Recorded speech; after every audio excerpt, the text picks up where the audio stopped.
যেহেতু world wide crisis, not only Bangladesh, and we don't know how long this crisis will continue. সেই কারণে আমরা ভাবছি যে আমাদের স্কুল সিস্টেমগুলোকে অনলাইনে এনে তাদেরকে অন অ্যান্ড অফ, মানে ব্ল্যান্ডিং সিস্টেম, মনে করেন উইকলি আমাদের 5 দিন ক্লাস ছিল, এখন আমরা কিছু ক্লাস আওয়ার লস করেছি রোজার ছুটিতে এবং বিভিন্ন রকমের দেশের আন্দোলন সব মিলিয়ে। তো আমরা স্কুল আওয়ারটাকে অর্থাৎ 6 ডেজে উইক করছি। ইন দ্য মিন টাইম আমাদের ফুয়েল ক্রাইসিস, ইন্টারন্যাশনাল ক্রাইসিসের কারণে আমরা ভাবছি যে ব্ল্যান্ডিং করা যায় কিনা, অন এবং অফ আসবে এবং অনলাইনে, সেটা নিয়ে আমরা আলোচনা করেছি এবং সেগুলিকে আমরা বাস্তবায়ন করার জন্য ইতিমধ্যে আমি সার্ভে করেছি। 55% পিপল চাচ্ছে, ইউজার্সরা চাচ্ছে যে তারা যেন অনলাইনে যায়। বাট কমপ্লিটলি অনলাইনে যদি যাওয়া হয়, যেটা আমরা আবার আনসোশ্যাল হয়ে যাব, সেটা আমরা ভাবছি। It's education. সো তাহলে সিস্টেমটা কি হতে পারে? Will propose in the cabinet meeting থার্সডেতে আমাদের মন্ত্রণালয় থেকে, তারপর ক্যাবিনেটে আলোচনা হবে, তারপরে এটা ডিসিশন আসবে।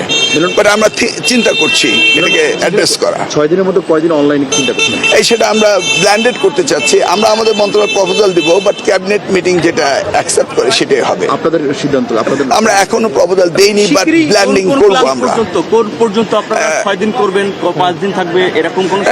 এডুকেশনে every system, not the university, I am talking about the school সিস্টেমের মধ্যে করছি। English medium, Bangla medium, all medium, specially the metropolitan সিটির কথা আমরা বলছি, যেখানে আমাদের ফুয়েল ক্রাইসিস, মানে ইন্টারন্যাশনালি যে ওয়ার ক্রাইসিস যেটা হচ্ছে সেটা ফেস করছে। তারপর ট্রাফিক রয়েছে, এই নিয়ে আমাদের বিভিন্ন চিন্তা ভাবনা রয়েছে। স্কুলগুলোকে তারা নতুন করা, মানে বাস সিস্টেম করা, ইন্ট্রোডিউস করা, বাসে আসা, এই সেগুলো নিয়ে ভাবনা চলছে। ইলেকট্রিক বাস, ব্যাটারি সিস্টেম বাস, সোলার এনার্জি বাস, এগুলি কিভাবে আমরা এই প্রবলেম ফেস করতে পারি, এগুলি নিয়ে next cabinet meeting discussion will propose. মাননীয় প্রধানমন্ত্রী ডিরেকশন দিয়েছেন আমাদেরকে, সেই ওনার ডিরেকশন অনুযায়ী আমরা কাজ করছি। না, আপনারা যেটা বলছেন যে এটা শুধু স্কুল পর্যায়ে এবং ইউনিভার্সিটি পর্যায়ে তো ক্লাস হয়। না, আপনি ইউনিভার্সিটি না, ইউনিভার্সিটি পরে আসেন। Right now facing this problem, university তো শিফটিং করতে পারবে, মানে কলেজ পর্যায়ে হবে না, এই তো শুধু স্কুল পর্যায়ে। না, কি হবে না এটা বলা যাবে না। ওকে, আমরা আলোচনা করছি, ঠিক আছে? আমাদেরকে ভাবতে হবে এই ওয়ার ক্রাইসিস কিভাবে ফেস করি, সেইটা আমরা চিন্তা করছি। How do address this thing. এখন স্পেসিফিকলি আপনি প্রশ্ন করছেন, we are not decided yet. Okay, না, আপনি বলছেন যে আপনি বিভিন্ন জায়গায়। আমি কিছুই বলিনি। ওকে, না, আমি কিছু চিন্তা ভাবনা চলছে, আমরা চিন্তা এবং ক্যাবিনেট মিটিং এর don't put my word through your mouth. Oh my God, দেখেন কি মারাত্মক একটা তথ্য সামনে আসছে। সেটা হচ্ছে ইলিয়াস আলী গুম নিয়ে বিস্ফোরক তথ্য। বনানী থেকে তুলে নেওয়া হয় র্যাব 1 সদর দপ্তরে, লাশ ফেলা হয় ধলেশ্বরীতে। চিন্তা করেন, কত বছর আগে প্রথম ইলিয়াস আলীকে দিয়ে এই গুমের ঘটনা শুরু করে হাসিনা সরকার। আজকে তারই ধারাবাহিকতায় দেখেন বিএনপি কিন্তু তার কমিটমেন্ট থেকে সরে যায়নি। এর মধ্যে বিএনপির যে চেয়ারপারসন লম্বা সময় ধরে ছিলেন, আন্দোলনের নেত্রী বেগম খালেদা জিয়া, তিনি প্রয়াত হয়েছেন। তার ছেলে তারেক রহমান এখন ক্ষমতায়, কিন্তু বিএনপি ভুলে যায়নি সেই শেখ হাসিনার আমলে গুম খুনের কাহিনীগুলো। এখন এক এক করে কিন্তু সেই সময়ের লোকগুলোকে ধরা হচ্ছে যে ইলিয়াস আলী, চৌধুরী আলম সহ অনেক যে মানবতা বিরোধী অপরাধ সংঘটিত হয়েছে, কারা করছে, কিভাবে হয়েছে, সেগুলি এখন বের করার জন্য এই সব বড় বড় রাঘব বোয়ালদেরকে এখন ধরা হচ্ছে। সাবেক ডিজিএফআই মহাপরিচালক লেফটেন্যান্ট জেনারেল শেখ মামুন খালেদকে গ্রেপ্তারের পর বেরিয়ে আসছে বিএনপির সাবেক সাংগঠনিক সম্পাদক ইলিয়াস আলীর গুম নিয়ে চাঞ্চল্যকর তথ্য। ইলিয়াস আলীর স্ত্রী লুনা, তিনিও কিন্তু সংসদে দাবি করেছেন তার মানে স্বামীর যে রহস্য উন্মোচনের জন্য। তো এটা বক্তৃতার ব্যাপার না বা আহ্বানের ব্যাপার না। তারেক রহমান মনে করে যে এটা তার এবং তার দলের এটা নৈতিক দায়িত্ব যে এই গুম খুনের বিষয়গুলো এখন সামনে নিয়ে আসা। গ্রেপ্তারের পর তাকে রিমান্ডে জিজ্ঞাসাবাদ করছে ঢাকা মহানগর গোয়েন্দা পুলিশ এবং রাষ্ট্রীয় অন্যান্য গোয়েন্দা সংস্থা। জিজ্ঞাসাবাদে ইলিয়াস আলী গুম নিয়ে প্রশ্ন করা হলে নিজের সংশ্লিষ্টতা অস্বীকার করে দায় চাপাচ্ছেন অন্যদের উপর। তবে তিনি বিএনপি নেতাকে গুম, নেপথ্য এবং কারা জড়িত এসব বিষয়ে বিস্তারিত তথ্য দিচ্ছেন তদন্ত সংশ্লিষ্টদের। ডিবি তার কোনো দেয়া তথ্য যাচাই বাছাই করছে। শেখ মামুন খালেদ গোয়েন্দাদের জানিয়েছেন, গুম করার সংকেত আগেই দেয়া হয়েছিল।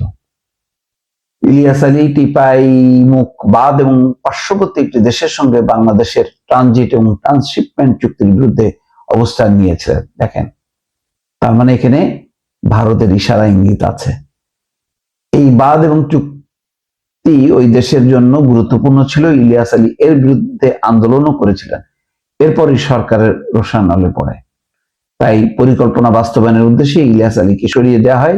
শেখ হাসিনা তৎকালীন ডিজিএফআই প্রধান এবং র্যাবের মহাপরিচালককে গুমের মিশন বাস্তবায়ন করার নির্দেশ দেন। গুমের পুরো প্রক্রিয়া রেকি এবং বাস্তবায়ন করে র্যাব 1, আর র্যাবকে সহযোগিতা করে ডিজিএফআই কিছু কর্মকর্তা। সবচেয়ে বড় ভূমিকা এবং ইলিয়াস আলী গুম মিশনের নেতৃত্ব দেন মেজর জেনারেল জিয়াউল হাসান। জিয়াউল হাসান কিন্তু সহসায় ছাড় পাবে না, কারণ সে অনেকগুলি ঘটনার সাথে যুক্ত। শেখ হাসিনার ঘটনার আগে পরে জিয়াউলের সঙ্গে একাধিকবার কথা বলেন। সব প্রস্তুতি শেষ হওয়ার পর 2012 সালের 17 এপ্রিল ইলিয়াস আলী এবং তার ব্যক্তিগত গাড়ি চালককে বনানী থেকে গুম করে নেওয়া হয় র্যাব 1-এর দপ্তরে। সেখানে ইলিয়াসকে রেখে জিজ্ঞাসাবাদ করে মারধর করা হয়। গোয়েন্দাদের সূত্র বলছে, তুলে নেওয়ার পর 17 থেকে 20 এপ্রিলের কোনো এক রাতে ইলিয়াস আলীকে হত্যা করে ধলেশ্বরী নদীতে লাশ ফেলে দেওয়া হয়। অন্যদিকে গুম হওয়া স্বামীর সন্ধান চেয়ে 21 এপ্রিল ইলিয়াসপন্থী সন্তানদের নিয়ে শেখ হাসিনার সঙ্গে দেখা করেন। পরে শেখ হাসিনা জিয়াউল হাসানকে ফোন দিলে ইলিয়াস আলীকে চূড়ান্ত গুম করার ইঙ্গিত দেন ওই কর্মকর্তা। চিন্তা করেন, এদিকে সরকারের নির্দেশনায় ইলিয়াস আলীকে গুম করা নিয়ে নড়েচড়ে বসছে আইন শৃঙ্খলা রক্ষাকারী বাহিনী। শেখ মামুন খালেদকে গ্রেপ্তারের পর দফায় দফায় জিজ্ঞাসাবাদ করা হচ্ছে। তার 5 দিনের রিমান্ড শেষে আদালতে হাজির করে ফের 7 দিনের রিমান্ড চান তদন্ত কর্মকর্তারা। আদালত আবার তার 6 দিনের রিমান্ড মঞ্জুর করেন। জিজ্ঞাসাবাদে মামুন খালেদ জানান, ইলিয়াস আলীকে গুম করার জন্য কাজ করে ডিজিএফআই এবং র্যাবের একটা বিশেষ টিম। তাদের আগে থেকেই ব্রিফ করে তৈরি করা হয়েছিল। সার্বিকভাবে দিক নির্দেশনা মামুন খালেদ নিজেই দিয়েছিলেন। ইলিয়াস আলীর এই গুম নিয়ে চাঞ্চল্যকর তথ্য পাওয়ার পর গুমের সঙ্গে জড়িত র্যাব এবং ডিজিএফআই সকল সদস্যদেরকে নজরদারি করা হচ্ছে এবং অনেকে জিজ্ঞাসাবাদ করা হচ্ছে। আরো কয়েকজনকে জিজ্ঞাসাবাদ করা হবে, যদিও তাদের কেউ কেউ দেশ ত্যাগ করেছেন, কেউ আগেই গা ঢাকা দিয়েছেন, কেউ অবসরে গেছেন, অনেকেই এখনো চাকরিতে বহাল তবিয়তে আছেন। মামুন খালেদ জানিয়েছেন, ইলিয়াস আলী গুম মিশনে ডিজিএফআই কর্মরত 2 মেজর প্রযুক্তিগত সহায়তা দিয়েছিল। আর ইলিয়াস গুমের বিষয়ে অন্যান্য গোয়েন্দা সংস্থা এবং আইন শৃঙ্খলা রক্ষাকারী বাহিনীর শীর্ষ পদাধিকারীরা অবগত ছিলেন। গুমের শিকার ইলিয়াস আলীর সাবেক সাংগঠনিক সম্পাদক এম ইলিয়াস আলী বেঁচে আছেন নাকি তাকে মারা হয়েছে এমন প্রশ্ন 14 বছর ধরে ঘুরপাক খাচ্ছে তার কর্মী সমর্থক এবং তার পরিবারের সদস্যদের মধ্যে। যাই হোক, এখন যেটা বোঝা যাচ্ছে যে ঘটনা ঘটেছিল, যে ঘটনার রাতে সন্ধ্যার পর দলীয় নেতা কর্মীদের নিয়ে ইলিয়াস আলী তৎকালীন শেরাটন হোটেল বর্তমান ইন্টারকন্টিনেন্টালে বসে মিটিং করছিলেন। রাত 11টার দিকে তিনি নেতা কর্মীদের কাছ থেকে বিদায় নিয়ে বাসার উদ্দেশ্যে রওনা হন। তখন থেকে তাকে অনুসরণ করছিল জিয়াউল হাসানের গুম স্কোয়াডের এক সদস্য। তিনি একটু পর ইলিয়াস আলীর গাড়ির অবস্থান জিয়াকে জানিয়ে দেন। মহাখালী পৌঁছার পর ইলিয়াস আলীর গাড়ি সরাসরি অনুসরণ করে জিয়ার টিম। মহাখালী থেকে বনানী 2 নম্বর সড়কে যাওয়ার পর গাড়িকে ধাক্কা দিয়ে থামানোর পর ড্রাইভার আনসার